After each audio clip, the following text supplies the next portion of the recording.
I'm going to read today from chapter 15. Yeah, we can do that. Thank you. One of the most important verses in the Bhagavad Gita. It's text number 15 from chapter 15. Om Namo Bhagavate Vasudevaya. Om Namo Bhagavate Vasudevaya.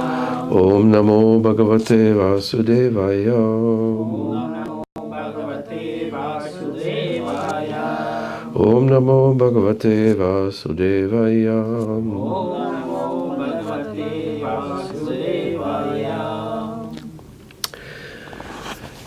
Sarvasya chaham ridi sanivishto mata smritir jnanam apohanam cha vedaischa sarvairaham eva vedyo vedantakrid vedavid eva chaham.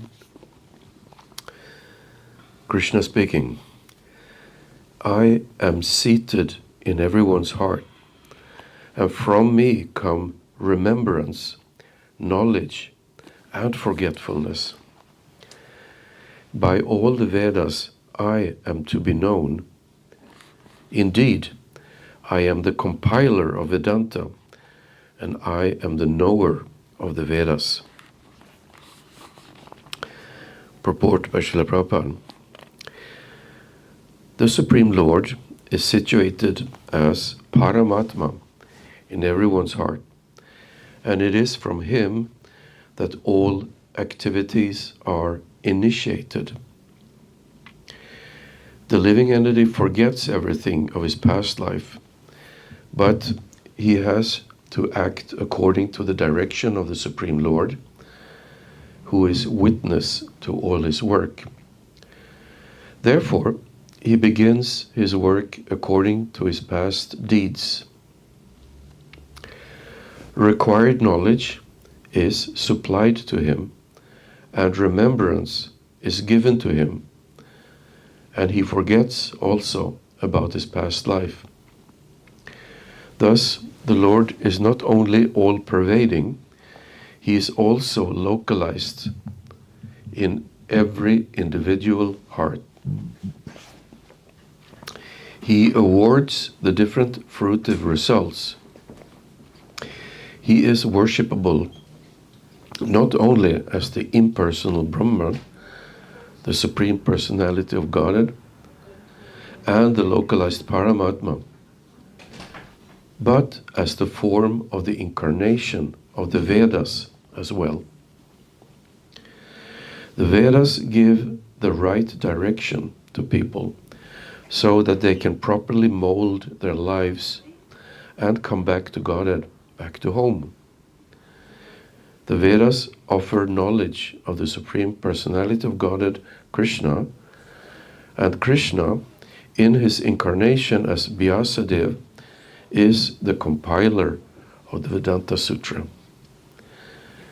The commentation on the Vedanta Sutra by Vyasadeva in the Srimad Bhagavatam gives the real understanding of Vedanta Sutra.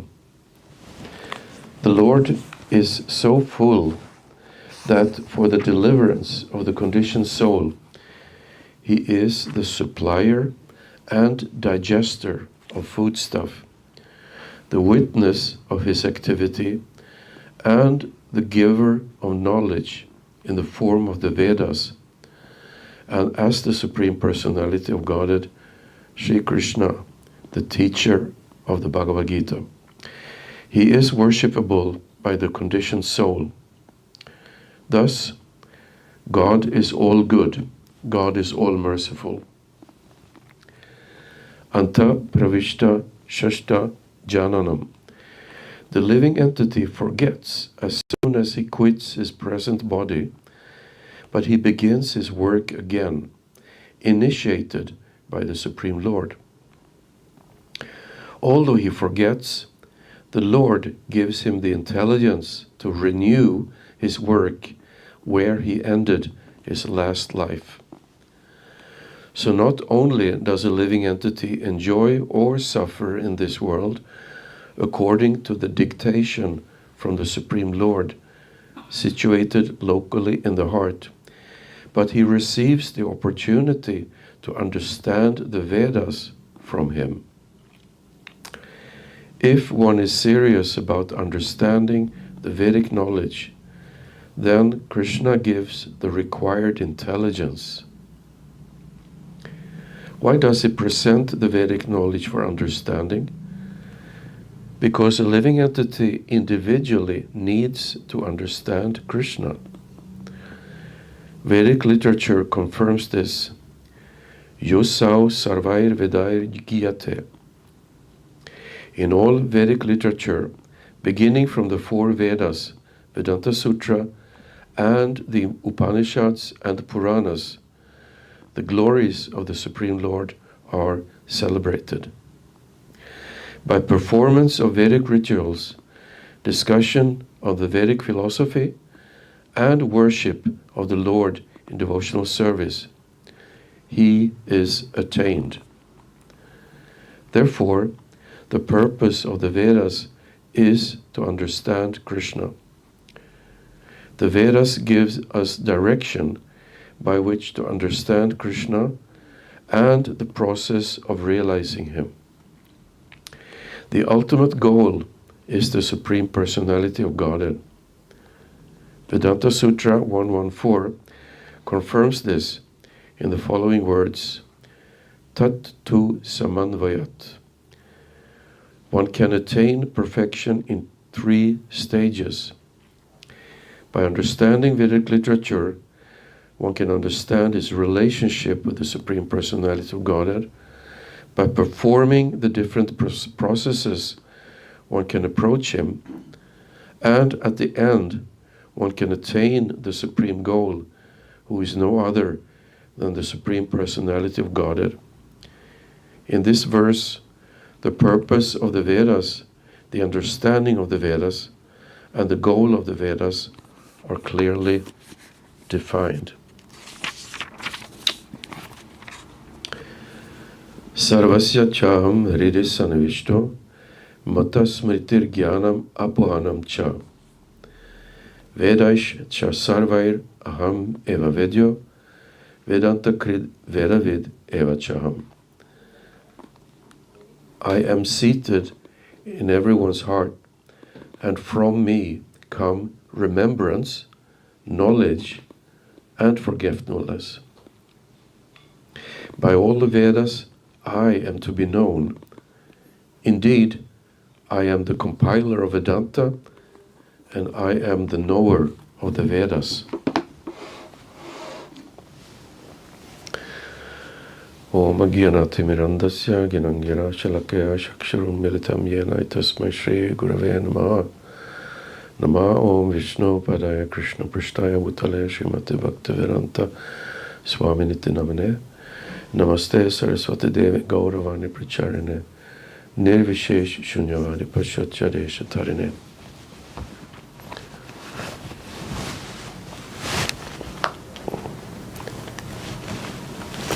Welcome.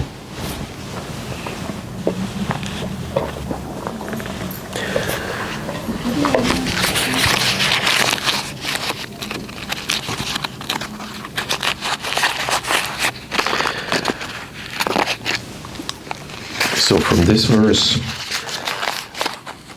15, chapter 15 of the Bhagavad Gita, is one of the most important ones in the book. We can learn, first of all, that we are never alone. We are never alone, because in the heart, next to us, sits the Super Soul, the Paramatma, God, Supreme Personality of Godhead.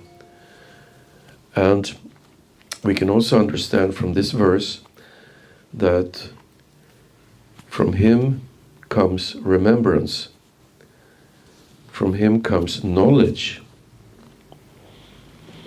and from him comes also forgetfulness.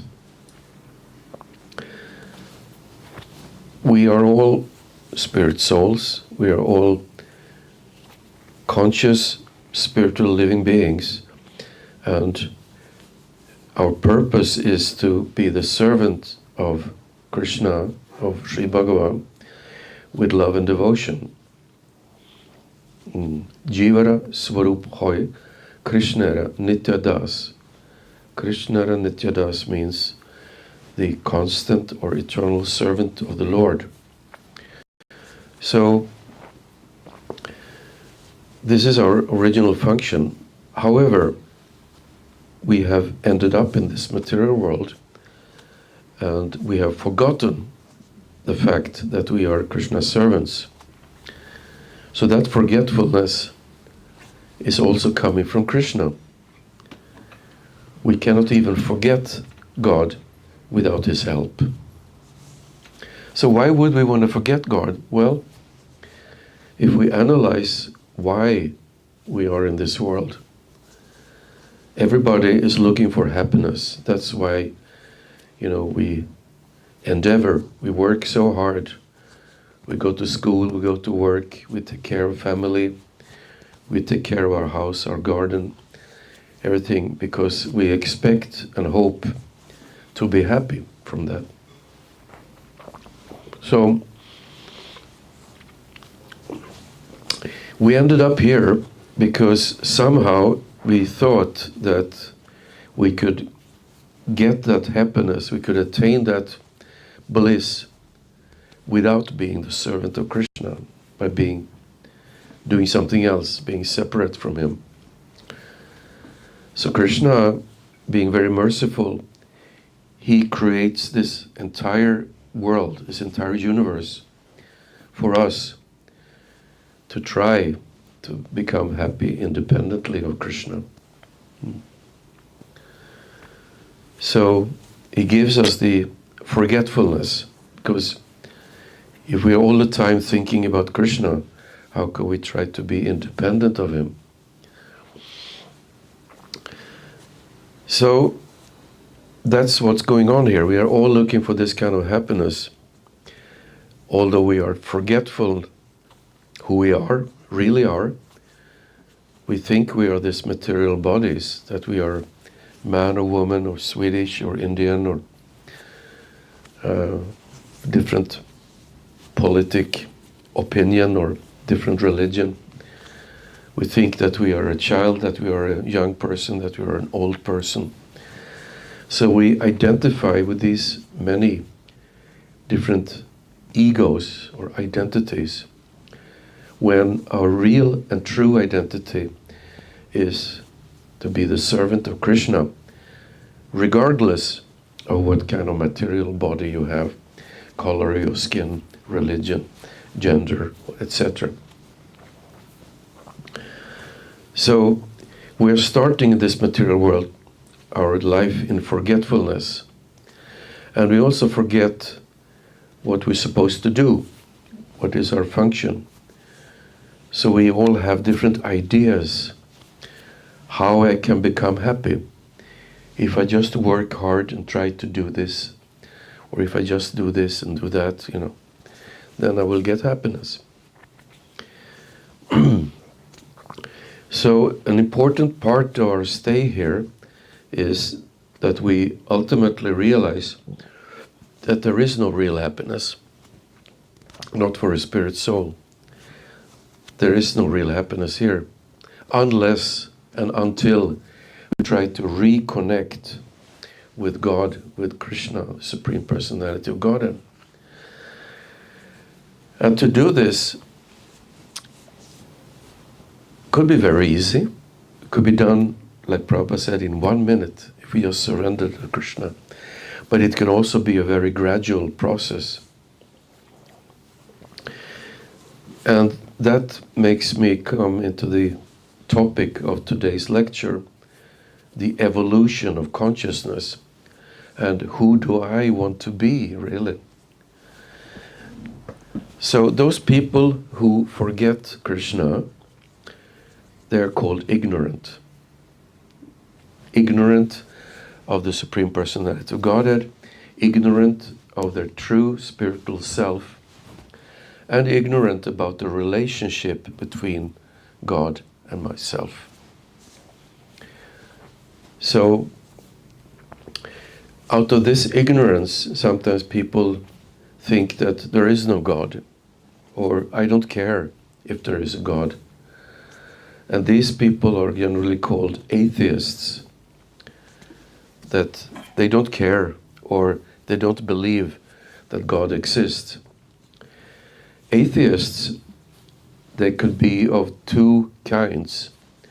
And to understand that,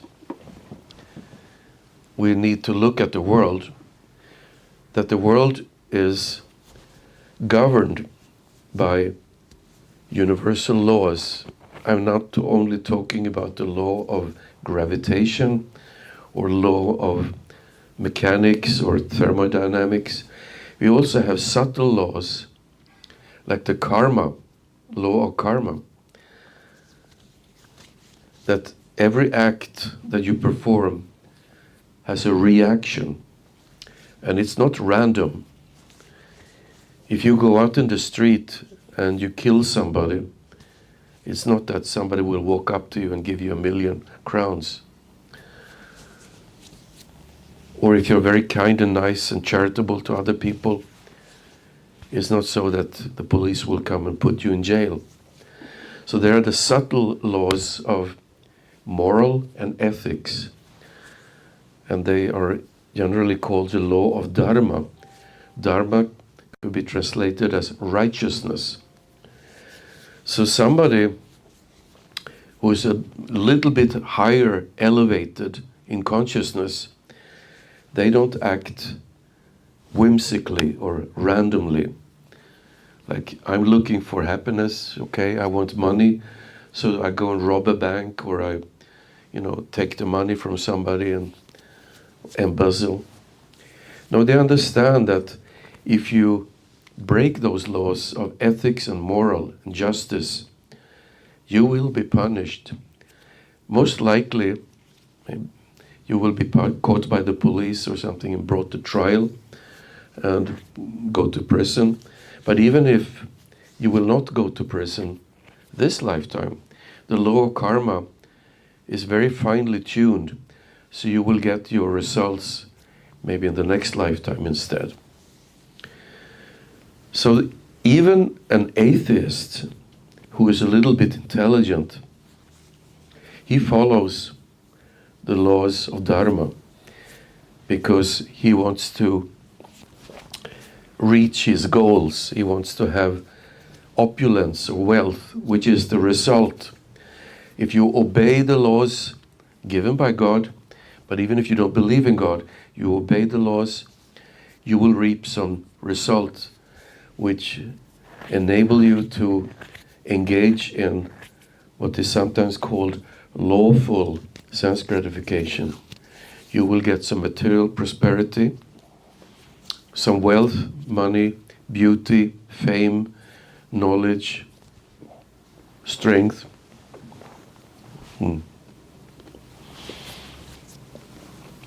Because that's why we came here. We wanted to enjoy separate from Krishna. So without getting the facilities for enjoyment, you will not enjoy. So for somebody who is not very intelligent, break the laws of karma, they will suffer instead because they will get very bad results in karma. And that's why many people, they go to church or the mosque or the synagogue or the temple and pray to God. Or in Hinduism, you have many, many gods to choose from. So they pick the favorite God and pray that, please give me wealth, give me health, so that I can enjoy. So from dharma comes artha, that means desirable things. So everybody understands this. Even in Hinduism, there are different ceremonies and rituals that one can perform to live a good life as a human being. However,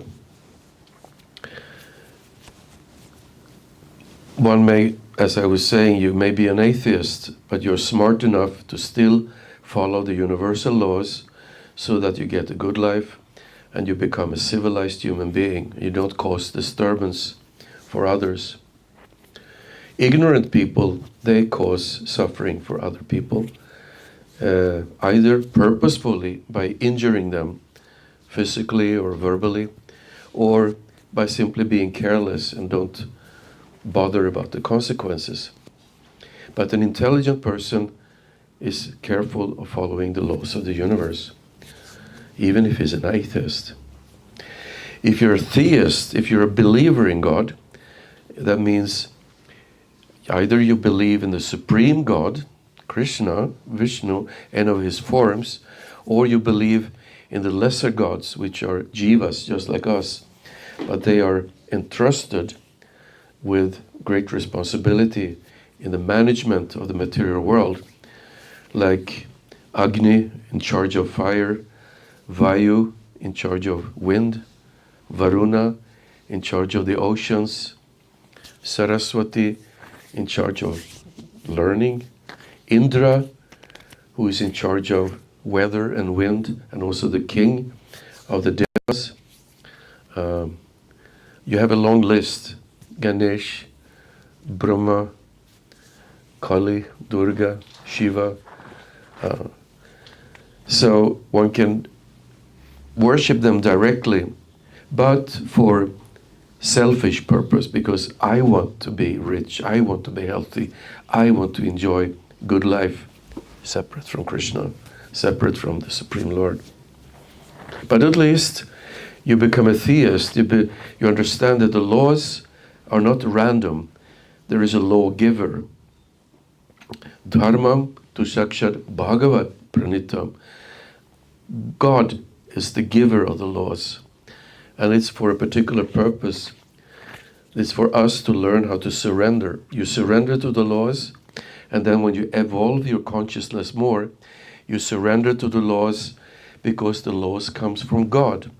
And then at one point, you surrender to God directly, and you may start worship the Lord in a regulated fashion, that you become a real bhakta or bhaktin, where you perform your sacrifice, you offer your food, you give gifts to the Lord, and less, Hare Krishna, welcome, less and less for the purpose of personal gain, personal profit, but simply because you gradually understand that the real source of happiness is in pleasing not the senses or the body or the family or anything, but to please the Lord, of which we are parts and parcels, because this is our original position, our original constitutional position.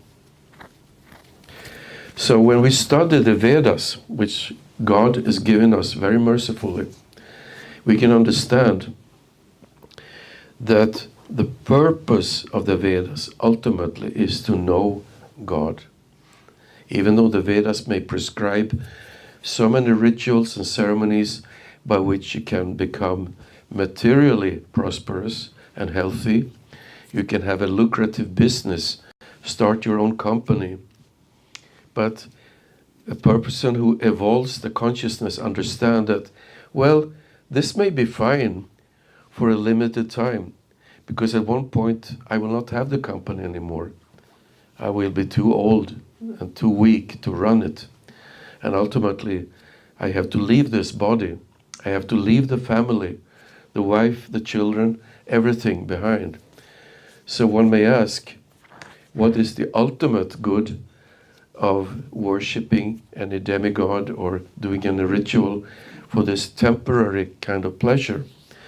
When Krishna clearly says in the Gita, Yoga Kshemam Vaham Yaham, for one who becomes my bhakta, Krishna says, I will provide, I carry what you lack, and I preserve what you have.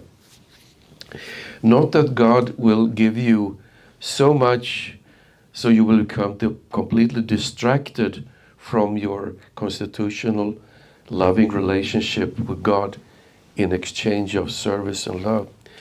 Because that's another thing in this world. When you forget who you are, you think you're this body, then you also become very much distracted by everything that is connected to the body.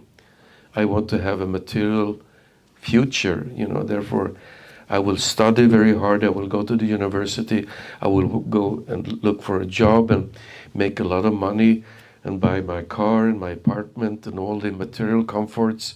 And you become so much distracted. You make a down payment and then you have to continue pay every month until something is paid for. So everything of these things are distracting you from your real purpose of being Krishna's eternal servant. So when you surrender to Krishna, he will make sure you get everything you need, but not so much that you become completely distracted, and not too little so you end up in the street having nowhere to live. This is the thing. Abrama Bhuvana Loka, from the greatest planet to the lowest. These are places which are dukhalayam ashashvatam. They are full of misery and they are temporary. And if you go to heaven, because you have so much nice karma, you've been following all the dharma nicely, then you will live there for many lives, for hundreds of thousands of years, and enjoy all kinds of material benefit. Sounds nice, right? Well, you're so much busy and distracted and occupied in material enjoyment that you forget about your real purpose in life. If you break the laws, if you're an immoral, unethical, and somebody who likes to see other people suffer, then you go to hell and you spend lifetime suffering in hellish condition. And that's also distraction, because you're all the time thinking, how can I get out of this suffering? The only thing I want to get out is from hell. So you forget everything about being the eternal Krishna's servant. So going to hell is no good, and going to heaven is no good either. In this world, at least, you have a mixture. Krishna is very nicely fine-tuning that you have to suffer having a material body, to take your birth, to live for a while, get some sickness, like some flu or bad voice or whatever, fever.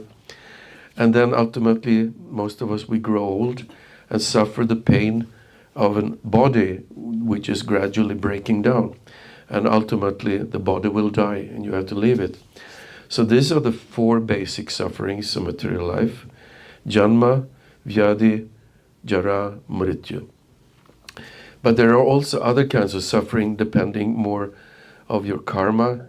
And the Adhyatmika Klesha means the suffering that you cause yourself by being too much in anxiety and too much disturbed in your mind, too unregulated in your habits, that you eat anything or drink anything and stay up very late one night and then go to sleep very early the next. And that Krishna explains in the Gita, that it's very good to be regulated, because then the body will be peaceful, and when you're peaceful, you can engage in spiritual life.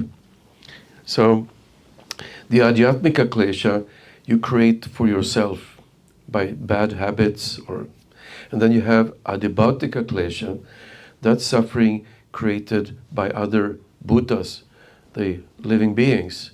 Snake bite, mosquitoes, wasps, but even human beings who are very bad towards you, treat you very disrespectfully, or beat you up physically, or with harsh, scorching words insult you, like that. And then you had Adidaivika Klesha, that is suffering brought about by material nature in the form of terrible weather, or volcano, earthquake, drought, flood, all these things. Earthquake, I think I said that. So these three different sufferings combined create a situation which is sometimes very hard for us, even if we are in the middle planetary systems. So you end up in a place like this, which is good enough for taking up spiritual life, to become a Krishna Bhakta. But it's also bad enough so you don't get attached to it. It's a mixture of enjoyment and and suffering, so that you can focus on spiritual life and become detached. So that's the different steps of evolution of consciousness. When you see all these things, you can see that this place is not really a place for a gentleman or a gentlewoman. We don't belong in this material world. We belong in the spiritual world, in a loving relationship with the Supreme Personality of Godhead, Bhagavan Sri Krishna. And it's very easy to do devotional service. Yat karoshi adashnasi, yat juhosi dadasiyat. Whatever you do, whatever you give away, whatever you do in sacrifice, you just do it for me, Krishna says, as an expression of love and affection. So anyone can very easily do seva, devotional service to God, by giving, either give of money, you give of your fruits, you give things like grains or beautiful cloth or fruits, vegetables, or you give of yourself, you give of your time, helping decorating the temple or the altar, helping cleaning up, washing the dishes, serving out prasadam, etc. So it's very natural to be of service. And the most natural thing is to be of service to the Lord, to God, to Krishna. And in that way, you may start doing regular service more out of duty, because you understand that this is what I'm supposed to do. This is the best thing I can do in my life, is to do service.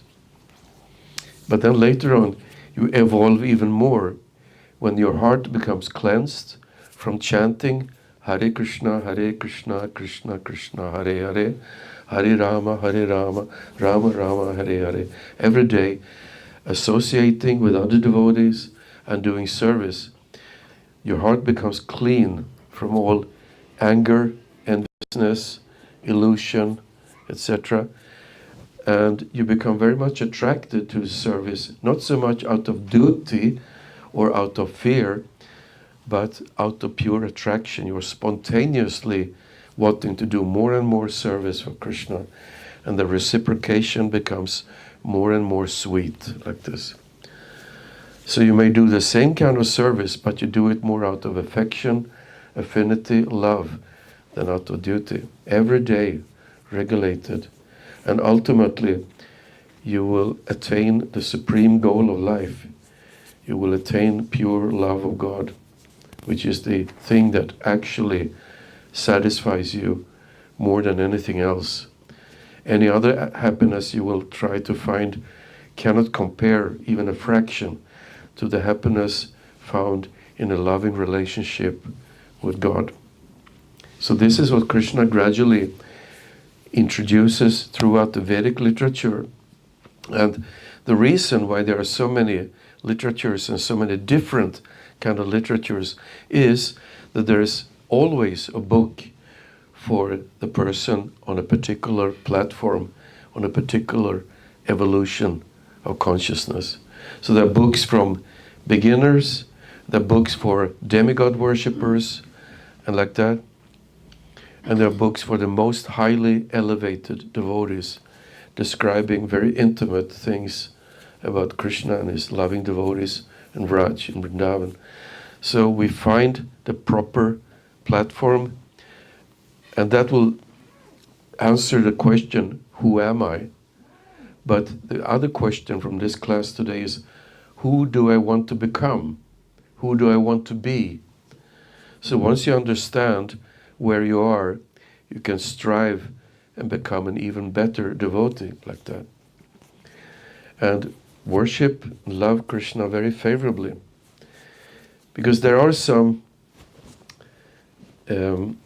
deviations, I may say, that don't fit on this ladder of evolution of consciousness. One deviation is somebody who knows that God exists. So in that sense, from the lexical or philosophical point of view, he is a theist because he knows that gods exist. But he hates God. He is constantly afraid or hating. So maybe you know an example of such a person. I'm thinking about Kamsa. Kamsa, he knew He knew all the laws of Dharma. He could respect and perform all the sacrifices and conduct like a civilized person. He knew that God exists, but he hated him. This is a very unfortunate position. And for an ignorant person who may be an immoral atheist or like that, you simply by coming in contact with the knowledge and in the association of devotees, there's a chance that he will gradually evolve his consciousness, even if you're ignorant, immoral atheist. And even if you're a moral atheist, you can evolve like that. But for somebody who understands that God exists, but hates him, that's very difficult. The only way out of this situation is the causeless mercy of Krishna himself. He can help and change if you're such a person, but obviously you're not. The other situations, there are deviations from the path of elevation, is the voidist, somebody who thinks that everything ultimately is empty, it's nothing. I'm talking about basically Buddhists. They don't believe in God, they don't believe in the soul, and they certainly don't believe in any relationship because everything is void. But still, they have their literature, they have their spiritual ceremonies like that. But that's a very unfortunate situation. Similarly, the impersonalist, they may believe that God exists, but God is simply an energy. It's just Brahman. It's not a person. So therefore, I can basically do what I want. I can become Brahman or whatever. So these two last categories, they are the worst. Mahaprabhu was saying, Mayavadi Shunilahoy Sarvanash. Mayavadi Bhashya Shunilahoy Sarvanash. That if you listen to impersonalism or voidism, everything is destroyed, annihilated. And that's why when Srila Prabhupada composed his own pranam mantras, he added the line, Nirvishesha Shunyavadi Prashatya Deshatarne. They said he will vigorously fight against the Nirvishesh, the impersonalism, and the Shunyavad, the voidism, the emptiness that is prevalent so much in the western part of the world. So that was Prabhupada's particular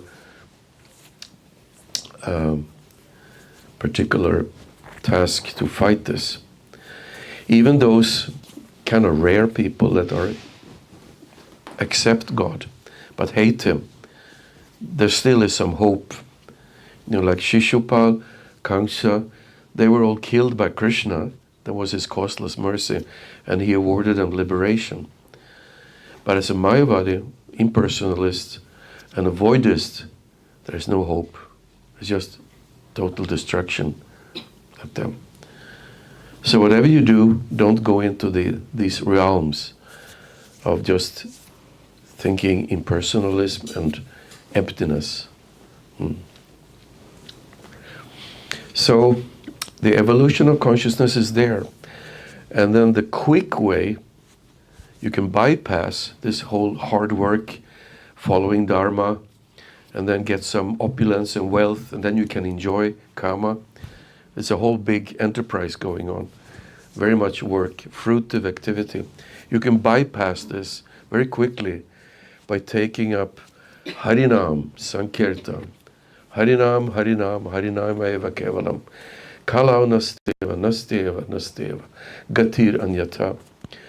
To get real success in this age of Kali, there is actually no other way than chanting the holy name of the Lord, chanting the holy name of the Lord, chanting the holy name of the Lord.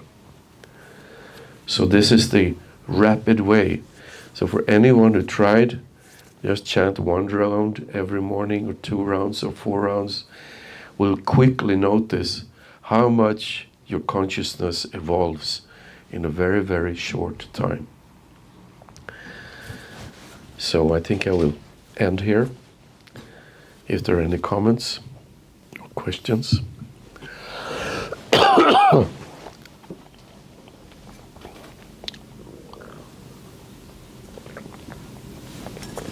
Yes, sir. As we are living in material world, we are kind of bound to learn material knowledge. And you say we shouldn't listen to Mayavadi, to anyone who is not, devoid of God, devotee of God. Then how will you do this? Professional versus spiritual education.